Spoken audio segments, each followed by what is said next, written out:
My question is, you were talking about the African Green Revolution movement. In the absence of a functioning national government, does your organization work with that campaign that took place in Oslo, or you're not connected? Well, in fact, we are connected with African Green Revolution, the Alliance for African Green Revolution. We are trying to push them and understand. Unfortunately, they work with governments. They don't work with NGOs, or they don't work with individuals.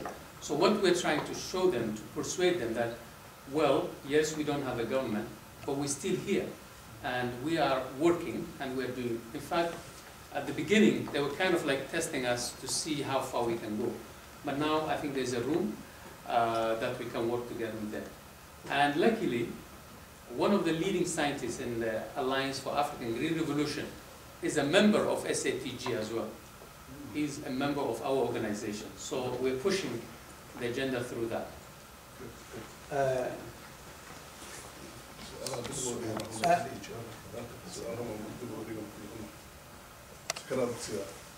Okay. My second, Adam faraxsan horta caawa, because we give up our hope, Somali. For me, aniga ahaan, markii Shambu ay ku dhacday muxuu ahay dadkii la dilay, aniga waa sabray dadkii markii la laayay in a week nima heer soo saaray qayladan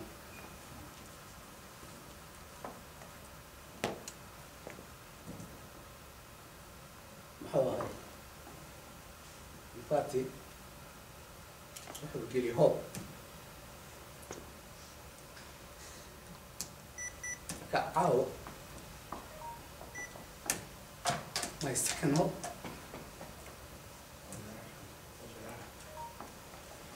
sida maarada still dayo asla disto kale Mohammed Yunus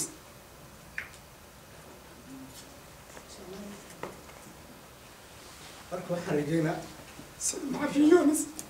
Thank you very much. I think there is a hope, and we can do a lot of things. Yes.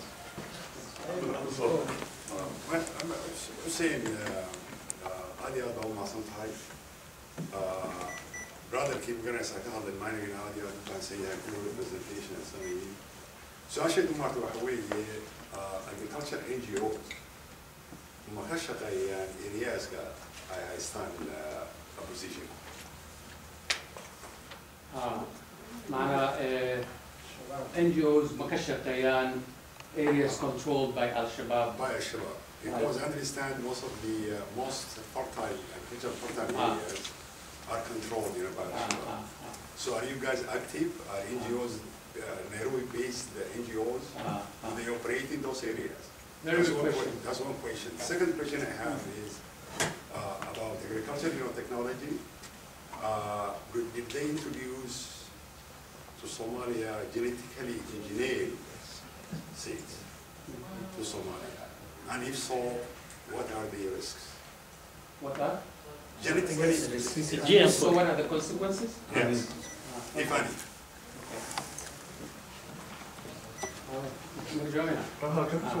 Okay, for the first question, NGOs Makashakayan, Menaha or Al-Shabaab controlled territories, yes.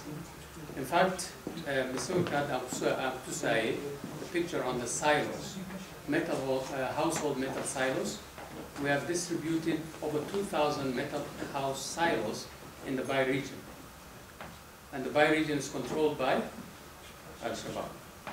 Marka, the way we operate, we have a team on the ground in the Bai region, in Somaliland, in Puntland, in South Central.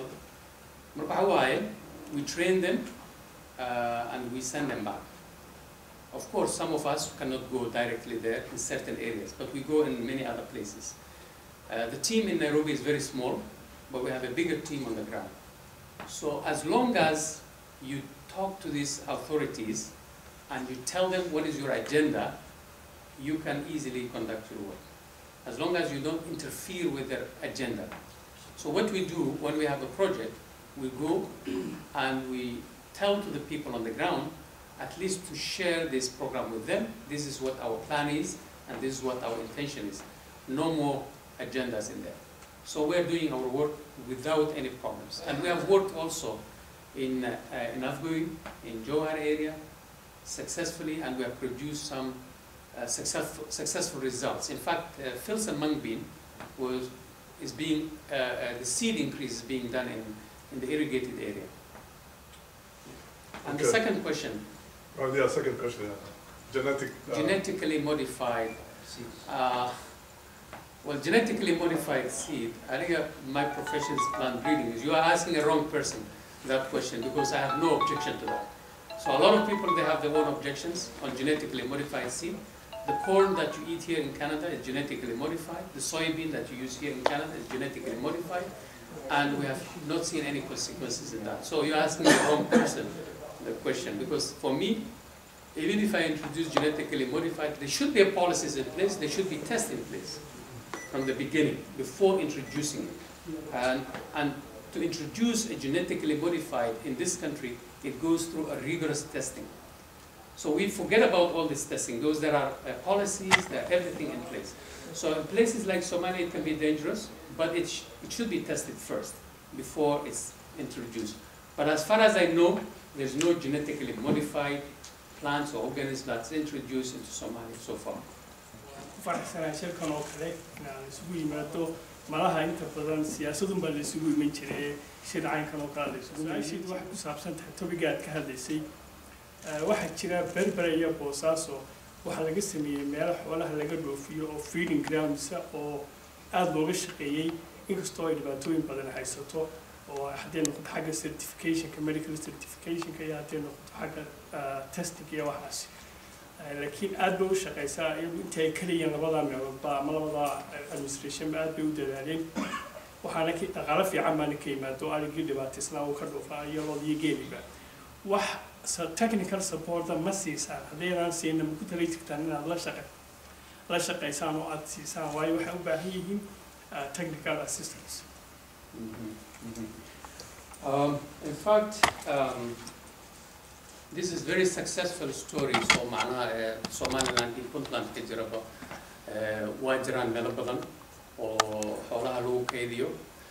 Marka we are livestock people waa lagu jiraan, waa nala shaqeeyaan. We haven't provided technical support yet. Lakin it's in our plan. Inaan hadda qorshooyin waxaan ku jirnay the feeding fodder production in a testing case iyo waxaas aan sameynay ilan xoolo iyo bini aadambo raashin bay u baahan yihiin. So the feeding system, especially what are the varieties that are appropriate for the animals animal feeding ayaan hadda testing case noo socdo.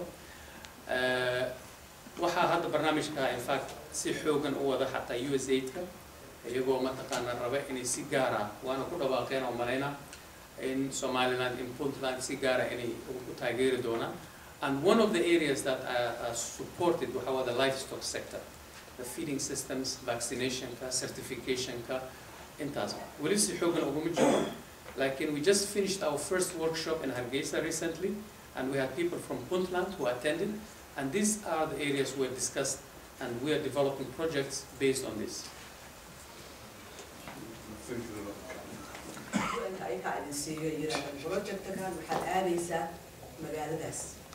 Then, meesha ayaga ay u wadaan. Adiga marka waxaa noqonaysaa an implementer. Laakiin haddii originality-ga oo project-ga adiga aad leedahay, then it's up to you meesha aad la tegi lahayd. Marka labada dhinacba waxa waaye, if you are recognized as an international NGO or proposal-kiisa la aqbalayo, then you propose based on the concept adiga aad propose garaysa. Marka haddaad inaad la aadid north or south or west, meesha markaa problem ka jira adaa cayimaayo, adaana mataqaanaa markaas dooranay. Laakiin haddii aad implementer aad tahay ama partner xataa, If you are a partner, maybe you have some say on habka u samaysmi lahaa mashruucaas. Laakiin haddii aad implementer aad tahay, which is most of the local NGOs were implementers. Marka they have no say on يعني مشروعaas asaaskiisa iyo xuddiisa iyo waxa muuqda lahaa in meesha loo policy in the country. So marka we know in some countries oo leh dawlado iyo waxaa sameeyaan the international development organizations in agriculture or something, they just kill the development in agriculture for political or economical reasons. So now you tell us there are a lot of organizations involved in Somali agriculture, development and agriculture in Somalia. So, and yet there is no food security in Somalia at the moment. And recently what we heard was, last year, Al-Shabaab banned all international organizations to do some relief things, in agriculture in the southern Somalia. And the result became that higher and yields. So all these organizations that are involved in Somali agriculture, are they positive or negative? Well, I think that's a very, very good question, asking about the policies in Somalia.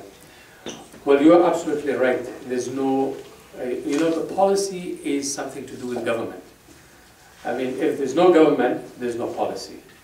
So, and this is it's very, very, you've seen some of the slides that I was presenting. Bad policy can really bring disasters in the country. And unfortunately, we have no government, we have no policy. So, but having said that, doesn't mean that there are no policy throughout Somalia. In South Central Somalia, there's no policy. NGOs are operating openly, doing whatever they want to do, without looking into anything related to policy. I'll give you a practical example here. In agriculture-related thing. For example, there's no country in the world that you can introduce seed materials without policy in place, because there should be a policy in place for introducing seed materials into a country. The same thing with food aid, there should be policy in place. Now, in Somaliland, in Puntland, there are policies. Like, for example, they have policy for introducing new crops, there are policy for food aids, there's policy for everything. But the problem is no enforcement. So they have the policies on paper, but there's no enforcement. So that, basically, coming back to your question, will have a really disastrous effect when NGOs are operating freely without anybody coordinating them and putting them into the right place. So there are a lot of damages that are being caused because of the lack of policies. I hope this answers your question.